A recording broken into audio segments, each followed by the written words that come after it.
Alexis. And we have our special guest, DNA Trey, on the scene today. That's what's going on. What's up? Checking in. What's poppin'?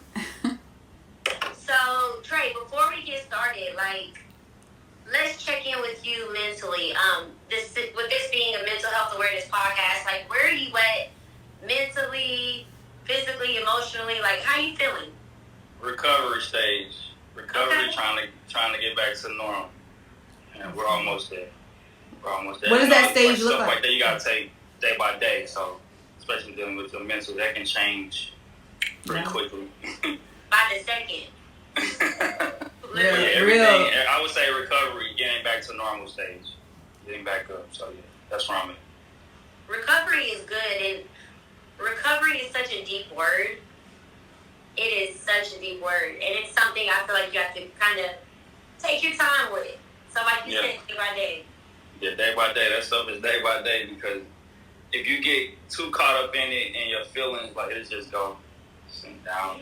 But you gotta pick yourself up, and you gotta know you can get back to where you was at. You need to get deep. Yeah, recovery looks good on you though. You wear it well. Not everyone can say that. Not everybody can say that. I mean, if you're you got a good foundation, and you got certain standards and how you live and how you move, you'll get back to it. It's just a matter of time. Yeah, I like that. Just to elaborate a little bit, DNA Trey, DNA. Tell us about DNA. DNA, got you. DNA is a men's boutique, high-end boutique, streetwear boutique in St. Louis, Missouri. It stands for Dictate, Never Accept. And that means pretty much dictate your own way of life, dictate your own way of fashion, and just don't listen to what everybody else is doing. You don't have to listen to the noise, because everybody's doing that. Go the other way. That's what we saying. And do your own thing. Yeah. Have your own independent mind, and don't just be a follower, be a leader. Ooh. I will tell you, so guys, a couple months ago, Alexis and I went to St. Louis, and we checked in with Trey at DNA. And let me just tell y'all, I've never been to a boutique like this. Hands down. Bougie. And I'm here for it. And he ain't selling no food. All real. It gives real vibes. Mm-hmm. It gives it. Some stuff I've never even seen before. Okay? But see, that's the beauty of having a boutique. You're supposed to walk in a boutique and not know what anything is. I'm supposed to educate. Yes. That's the number one thing a boutique does, is educate the people that don't know or whatever. It could be a new brand that everybody not hip on, but in maybe 2-3 years, everybody's going to be wearing it. So that's how we kind of trailblaze with fashion too. We're bringing a lot of brands and bringing a lot of looks to the city that's not here. And you got to do that. You got to educate her. You got to educate Liz, put her little outfit together. We're going to put that clip in the video of you putting the outfit together, which was so fun. If I was a man, he dressed the fuck out of me, okay? You put that shit on. But no, don't say that. Don't say that, because you give it a bad, look, saying, you want to dress like a man. Because women come in here and they swag out the clothes. Oh, yeah. They cut up the tees. Oh, yeah. They alter it. They sew it together. So they go crazy with it too. But you kind of for sure. Kind of got to be into fashion and know what you're doing. It's not for, how to piece it together. Yeah, for sure. Sure. And oversize is in. You don't even got to do the cutting up to wear men's clothes. That's in. Like you said, you kind of got to know the style. You know how to put it on. I'm getting hip. You put my outfit together, and I was like, "Yeah, I'll put this shit on." Okay. Only thing we was losing with you was the shoes. I don't think I had any shoes inside. That's what it was. Yeah. But everything else, I feel like you look good in. You know what I'm saying? But we gotta get some smaller shoes for you. Yeah, I'm in Atlanta, walking into Lennox. I've never seen this stuff, so. Okay. That's a big compliment, because Lennox and Atlanta, that's what everybody goes and get their drip from. So no, but that's the key. Compliment. That's the key of what you just said, though, about the just being separating yourself aside from everyone else. Lennox does have everything that everybody all goes and gets, and then you walk in the club or whatever, and y'all all look the same. You're not getting that at DNA. It's not giving that. No. And we do that on purpose. So we order maybe ones of each size. So I get a small, medium, large, extra large, and that'll be it. So it'll be a total of maybe like 4 or 5 teams that we have in the city. So when you break it down like to that, like, I mean, that's pretty hard to find somebody or go somewhere where it's only 3 or 4 in the city. You like, damn, like I see you with the same shirt on. It's not gonna happen. Not gonna happen. Yeah. So we do that on purpose. So we make sure we stay limited. We make sure we stay exclusive. So we don't run into that problem. Let's talk about your hat. Because your hat says St. Louis. We are from the east side, my boy from Brooklyn. Yeah, I'm from Brooklyn, but St. Louis, man, like it took me in. It kind of raised me up to the man I am right now. But Brooklyn definitely set the foundation, and I'll never forget, like, that's where I'm from. I tell people that all the time. Yeah. But St. Louis is my home, and it's making me my money, so St. Louis. St. Louis. Okay. Brooklyn raised, St. Louis paid you. That's what's up. Everyone from Brooklyn looks over the bridge as opportunity. You know what I'm saying? Like, when you make it over the bridge, it's not hating. It's more so you made it now. You know? Exactly. I like that. Coming from there, like, you hit it on the head, like, them all facts. That's it. Man. That's it. So just to let you guys know, Brooklyn, Illinois is the very first established city, town in the United States of America, okay? Black Incorporated. Coming from there speaks volumes. There's power in coming from Brooklyn, Illinois. Yep. Yes. Oh, we got a lot of legends, a lot of dope people that did a lot of dope things out in the world. A lot of them not here. A lot of them not here no more. They're past. They're gone. You know what I'm saying? Yeah. People like me and people that's doing their thing, like, that's from Brooklyn, like, we carrying that torch, like, with us. Yes. You know what I'm saying? So we'll never forget those people, stuff like that. And, like, my dad, like, I gotta do something. My dad was he's so legendary. So, like, I gotta do something. You know what I'm saying? Like, everybody knows my dad.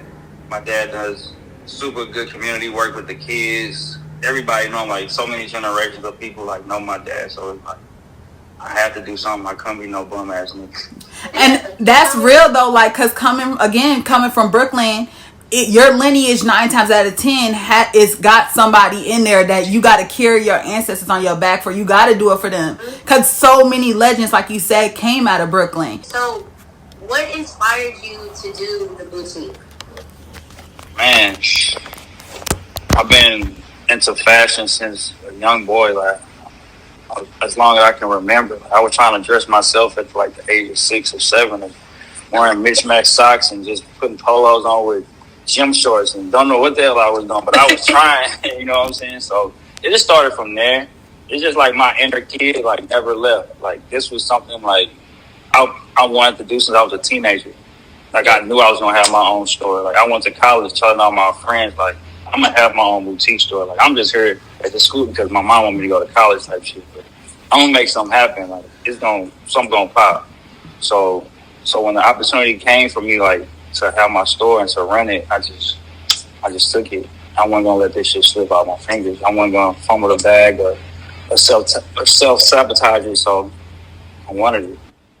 Niggas having the latest shoes and clothes and hats and whatever, like, it's always been me.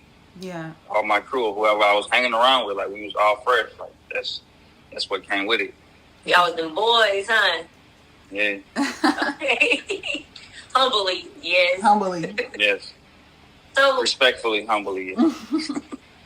There you go. Respectfully, humbly. To someone younger, what advice would you have to give them to try to move in the same type of direction that you're in?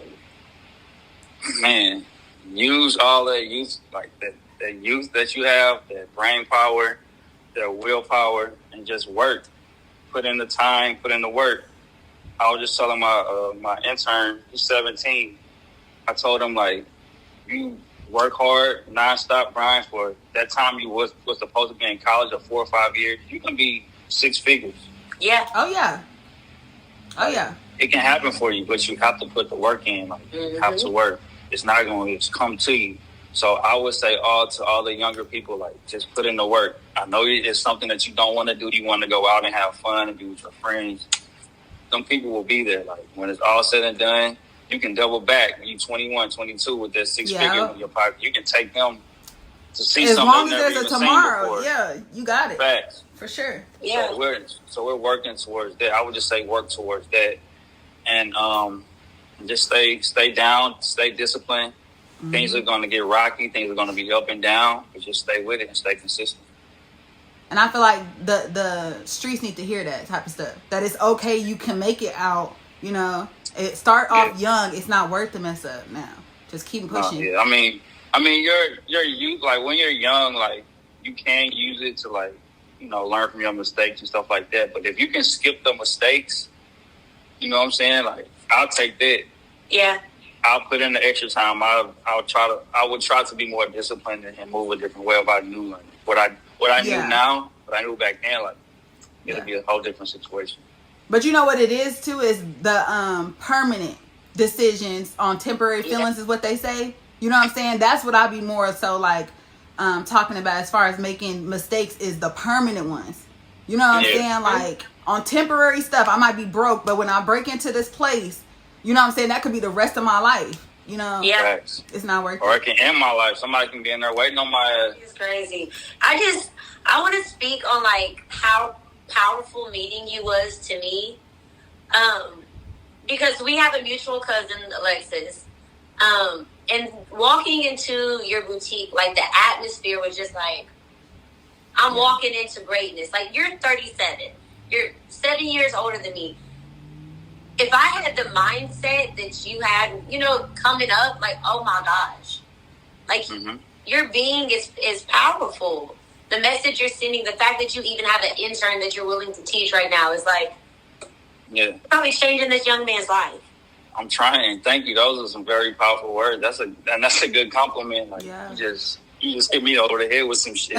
But no, like thank you. Like that's what I try to provide. Like even if you come in my store and you don't buy anything, I want you to leave inspired. I want you to leave motivated. I want you to leave like, damn, if you were thinking in your head something that you wanted to do, I hope this coming in my store motivates you to go do that. You know what I'm saying? Like you said you wish you had the mindset I had, but you can still have it. You can apply it now. Yeah. And, you know, you can still apply it. It's not too late.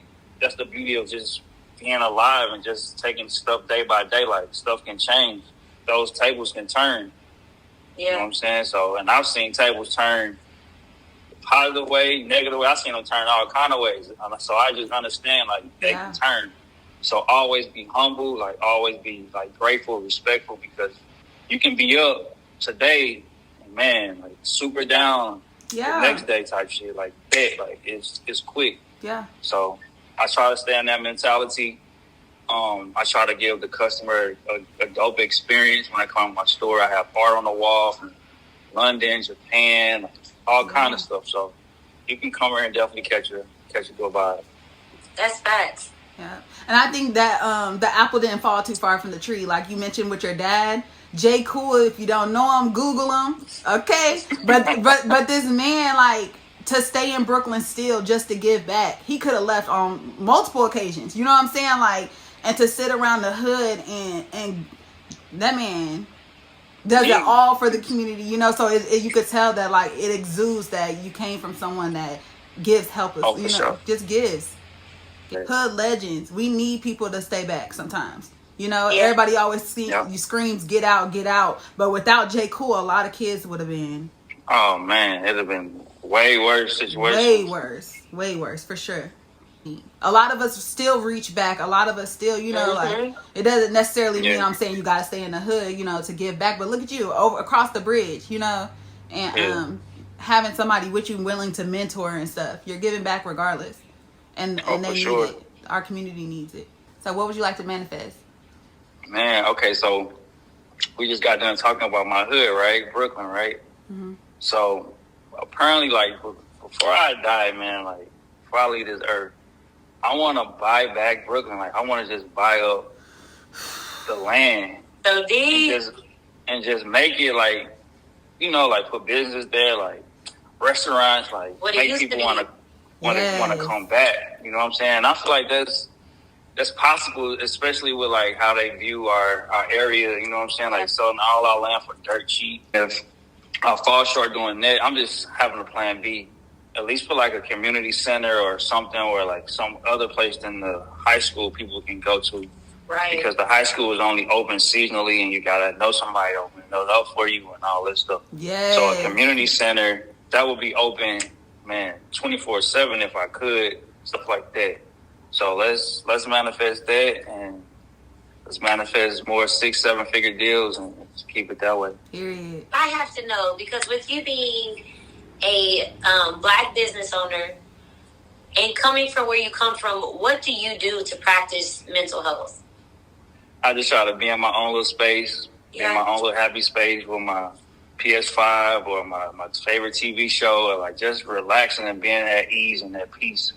There's a lot of people walking around like they can't sit down because they're not at peace. Not at peace. Mm-hmm. So they disturb other people's peace. Facts, that too, and I stay away from those people too. Yeah. Because the red flags are there. The red flags are right in your face. It's just up to you to listen to them. You know what I'm saying? Facts. So true. That's dope. So yeah, that's what I do. AKA stay away from niggas. Thank you so much for hopping on the podcast with us today, letting us pick your brain, spitting your knowledge. Oh, for sure. Anytime, man. Anytime we can link up. Be good. Y'all good money. Checking out. Kiss me, please, don't